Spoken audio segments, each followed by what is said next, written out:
Coming of the Kingdom, Part 8, Session 2， 天国的来临第8部分第2讲，我们继续讲关于天国跟教会之间的一些学者们的理论。第一种是自由派的，第二是彻底的末世论派的。现在我们来讲第3种学派。In addition to these two principal arguments， 除了这2个重要的论点以外 ，two others are sometimes brought forward， 还有学者提出其他一些的看法，有2个不同的看法。The first of them is of its psychological nature。第一个是好像比较像心理学的看法。The significance attached to the name Peter in this connection is not supposed to be in accord with his unstable character。耶稣用彼得这个名字的重要性呢，不是因为他的性格不稳定。The second argument is that in the oldest form of Christianity, Peter did not occupy the position of authority which such a distinction would have entailed had it been conferred upon him by Jesus。 第二个论点就是说，在最古老的基督教，彼得并没有一种有权柄的地位，因为假如耶稣真的给他命名，给他这种的特别的尊荣的话，那就意味着他在教会里面是有权威的。他说这些学者们认为呢，没有的。The latter argument have little weight。 这个第2个观点就是第4个观点呢，没有什么支持的理由的。For Peter does not get his name of honor on the basis of his character。 因为彼得得到这个尊荣的名字不是因为他的性格， but on that of his confession， 所以因为他口里承认这个信仰。And if it is thought that the authority attributed to Peter in this context is in conflict with his later position in the Christian church， 但是假如有人认为呢，在这里马太16章耶稣说给彼得的权威呢，是与后来他在教会里面的地位是有冲突的话， this objection is based on an exegesis of Matthew 16, which on the one hand assigns to Peter a more exclusive place among the disciples than is acceptable upon the basis of the text, and on the other is based on a view of Peter's position in later history, which fails to do justice to his great importance。 假如我们认为耶稣给彼得权柄呢，是与他后来在教会的地位是有冲突的话呢，这种的反对的立场是根据一种对马太16章的解释呢，一方面是让彼得在门徒中有一个更加的特殊的独特的地位，这个呢从文本里面从经文是看不到的。第二，可能是根据彼得后来在历史的地位的一个观点，这个呢也不能够正视，不能够正确的评估它的重要性。Besides, if the authority attributed to Peter in this passage in Matthew is not in accordance with the real state of affairs in the original form of Christianity， 不但如此，假如彼得所得到的权柄，就是在马太福音16章所赋予彼得的权柄呢，不是根据基督教原来的那个状态的话呢， it would be impossible to understand in what way such a pronouncement could arise。 我们就不可能明白这种耶稣的宣告是怎么可能会显明出来的呢？就是你是彼得，我把我的教会建立在这个磐石上。 For if it is unauthentic， 因为假如耶稣讲这句话不是真实的，因为假如耶稣没有真真实实讲过这句话， it must have been a product of the same community in which Peter would then have occupied quite a different position from the one this community itself gave him。 假如这个句话不是真实的话呢，那肯定就是这个群体编造出来的呢。彼得这个群体里面呢，所占有的地位呢，就不是那个群体给他那个地位咯。 There's no question here of vaticinium ex eventu because there is the lack of events， 因为这里没有这些事情发生。最后第4 and lastly， 最后 we must mention the fact that the authenticity of the ecclesia text in Matthew 16:18 has been combated for a considerable time on textual, critical, and literary grounds。 我们要提出一个事实，就是呢，很长时间根据经文辨别学跟文学的分析呢，马太16章18节一直都有学者怀疑是真实的。这个讲到教会这段经文呢，都有学者怀疑是否真实的。The words of Peter and the church are not supposed to occur in the original text of Matthew. 马太福音原来的这个文本呢，应该没有讲到关于彼得跟教会的话的。Having been inserted not before the second half of the second century. 应该是最早是第2世纪的下半插进去的 and consequently are taken to be an interpolation. 所以呢，是插进去的一个另加的一句话。But this view has gradually been given up. 但是这个观点呢，越来越有学者们呢所放弃了。The fact that the disputed words of Matthew 16, 17, 18, or even only those of Matthew 16, 18 occur in all Greek manuscripts.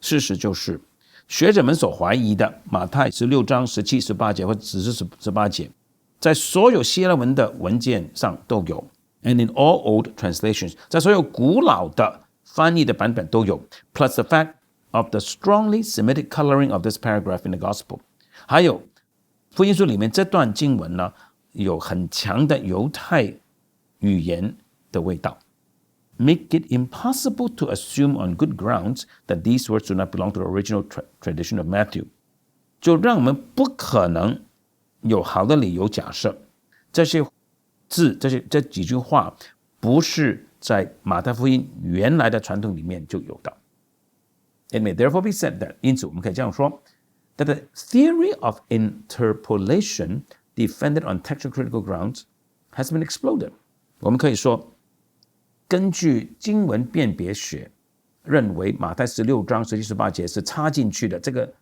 理论呢泡汤了And it is also impossible to adduce the circumstance of the sole occurrence of the pronouncement of the church in Matthew and its absence in Mark and Luke as a proof that these words do not owe the origin of Jesus himself, but have been incorporated into the old Palestinian tradition in some other way.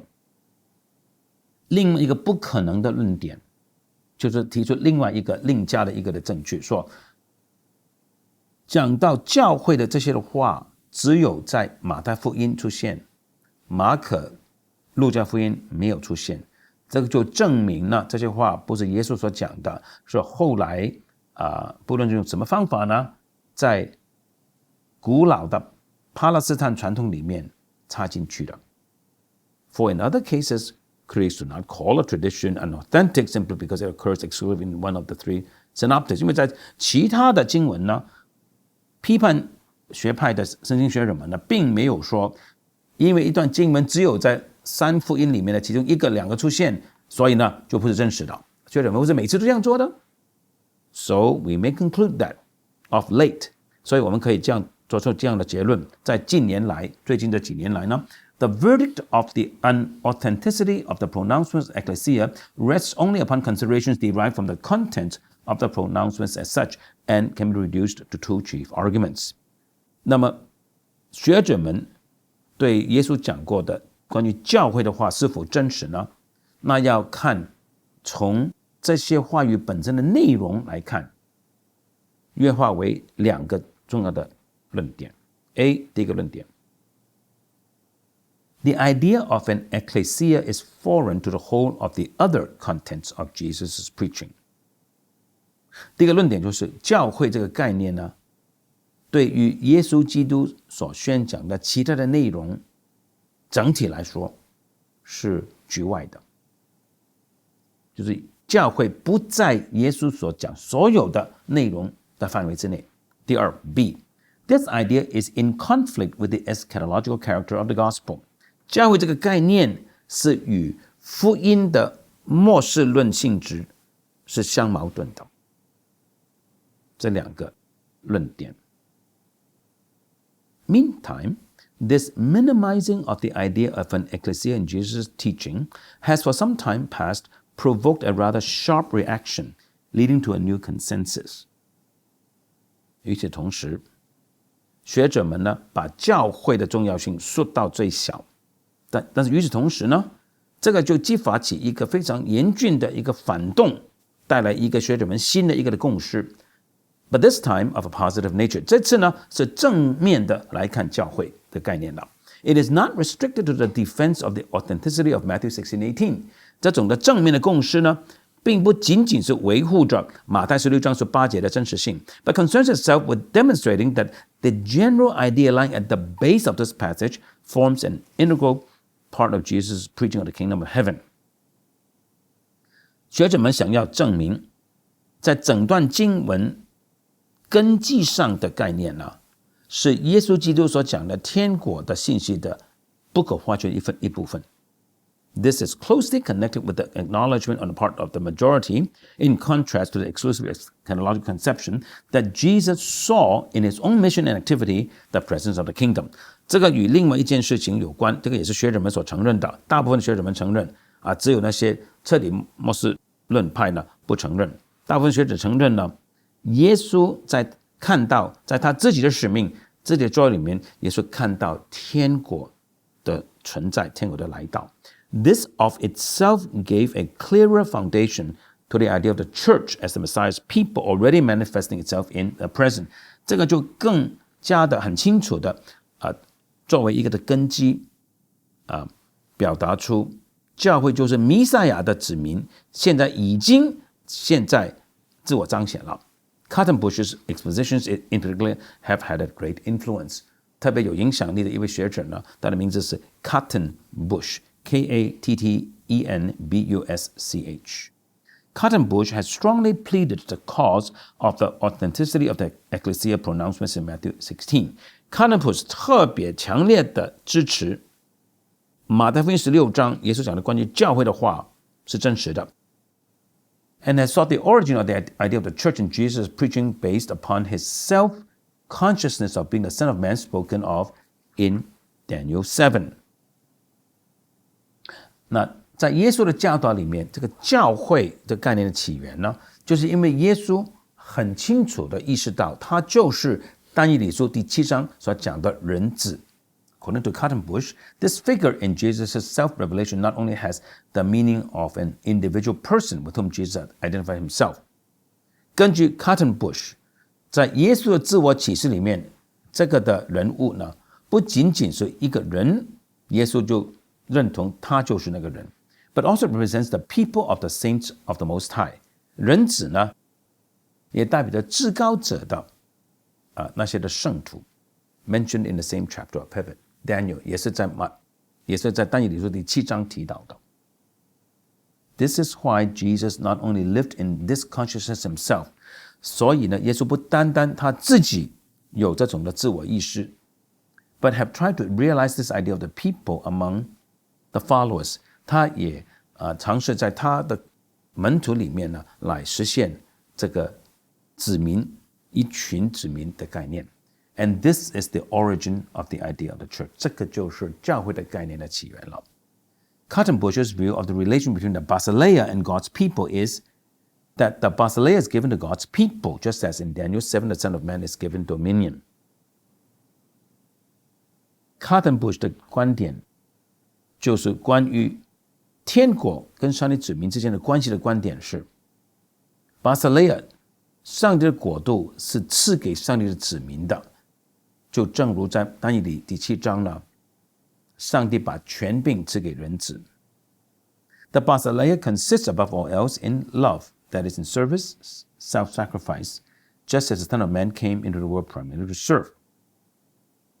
教会最重要的就是爱，就是服侍，自我牺牲，就正如人子来到世界上主要是要服侍。Furthermore, Cotton Bush is of the opinion that we should not stop at the idea of God's people。 Cotton Bush 认为我们不仅仅需要考虑到上帝子民这个概念 ，but we must assume on the ground of Matthew 16:18 following that Jesus really did establish an ecclesia。我们必须根据马太16章18节开始这段呢，假设耶稣真正的设立了一个教会。By this term, he understands a religious cultic assembly called Kanishta in Aramaic。耶稣用这个词的意思呢，乃是一个宗教性的敬拜的聚会，在亚兰文是称为 Kenichta, K-E-N-I-S-C-H-T-A. So Jesus wanted to organize his disciples about Peter into a special synagogue within Judaism. 所以耶稣呢想要把他的门徒呢环绕着彼得，成为一个在犹太教里面一个特别的会堂 special synagogue. In Matthew 16, this is seen as yet future. 在马太16章呢，耶稣看到这个特别的犹太人会堂还是将来的事。At the time of the Last Supper, 但是在最后晚餐的时候呢 this ecclesia was actually founded. 那么耶稣就具体的设立了这个教会了。As to the question whether Jesus reckoned with a future in which there would be room for such an organized church, 那我们再问一个问题，就是耶稣有没有认为在将来可能有一个时间、一个空间呢，会有这个有组织的教会呢 ？Kaltenbusch expressed as his opinion that Kaltenbusch 是这样表达他的意见的，他说 ：“What we know of Jesus' expectation of the future furnishes no basis for answering this question in the negative。”根据我们所知道的耶稣对未来的期待呢，我们没有理由说这个问题答案是没有的，就是说我们没有理由相信呢，耶稣不相信将来有一个有组织的教会的，这个还是可能的。Number 2， 第二，这个最近几年来的学者的共识的第二方面 ，Kaltenbusch's ideas have found adherents in a wide circle。Kaltenbusch 的观念呢，在被学者们广泛的接受 ，and have been elaborated and supplemented in all kinds of ways by others。有很多不同的学者们用不同的方法来在做更多的文章或者补充他的看法。In this, the Christological motif again and again comes to the fore。在这些学者们的著作里面呢，这个基督的主题越来越显著。To the Messiah belong a people。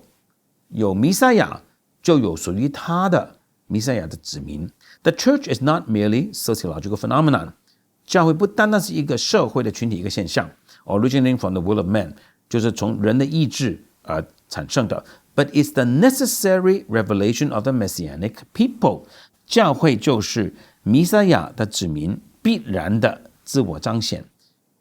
Many authors follow in the footsteps of Kaltenbusch, who thought he could derive this idea of the people of Messiah, especially from Daniel 7. 很多学者们呢，就跟随着 Kaltenbusch 认为呢，他可以特别从但以理第7章来看到弥赛亚的子民这个概念的。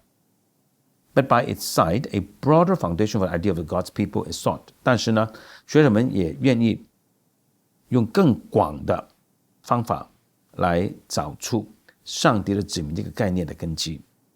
According to Gloeger， 根据 Gloeger 这个学者 Gloege， the idea of ecclesia in the Gospels must be understood as the continuum of the Old Testament datum of the remnant church of the future。根据 Gloeger 呢，在福音书里的教会肯定要这样子被理解，就是旧约圣经里讲到将来的语种的教会的一个持续。He elaborately discusses the Old Testament concept of a remnant, Shar and Sharith, Isaiah 10:22, 14:22, etc. 他花了很多的篇幅讨论旧约里面讲的余民 remnant 剩余的子民的概念。参考以赛亚书第10章22节、第14章22节等等。In the identification of this remnant, remainder of Israel within the New Testament church, he is followed by others。有其他的学者跟 Gloeger 一样呢，去把旧约里的那个余民 remnant 指出就是新约的教会。Others like Upcombe reject the thought that Jesus derived the idea of the ecclesia, especially from the idea of a remnant or from Daniel 7。Upcombe 这种的学者 OEPKA， 他拒绝这个概念，就是耶稣呢的教会的概念，特别是从余民或者从但以理书第7章那里借来的。The idea of God's people is a general and central notion in the Old Testament。在旧约圣经里面，神的子民是一个广泛的、一个中心的一个概念。This central idea of God's people is the foundation of the New Testament ecclesia。而这个旧约里面中心性的概念，就是上帝的子民呢，就是新约时期教会的基础。Which should be seen by Epicurus further investigations of the Gospels。那么 Epicurus 若好好的继续研究新约的福音书的话，应该就看得到了。But aside of these Christological and redemptive historical bases of the ecclesia idea， 除了这个教会的概念有这个基督的或者是救赎历史的根基以外， all kinds of arguments from the Gospels have been adduced to prove that the notion of the ecclesia in Matthew 16 is certainly not an isolated one。 有各种的学者的论点他们从福音书里面去找到更多的证据来证明呢，教会这个概念在马太福音16章，教会这个概念呢肯定不是孤立的。 This so-called statistical argument， 这个所谓数据上的论点 is supported, for example, by the reference to the image of a flock, which is again and again used by Jesus。 他们呢提出这个所谓数据的证据，特别用羊群这个形象来支持。这个羊群是一次多次的被耶稣所使用的。马太26章31节，约翰10章16节，参考哥林多前书第9章第7节。 Jesus calls his disciples his little flock, Luke 12:32。 耶稣称他的羊群做小群。路加福音12章32节 or in the Gospel according to John， 或者是在约翰福音 his sheep and his lamb， 他的羊他的绵羊，约翰21章15到16节。 just like his church， 就正如他的教会。 Special mention is frequently made of the formation of 12 disciples。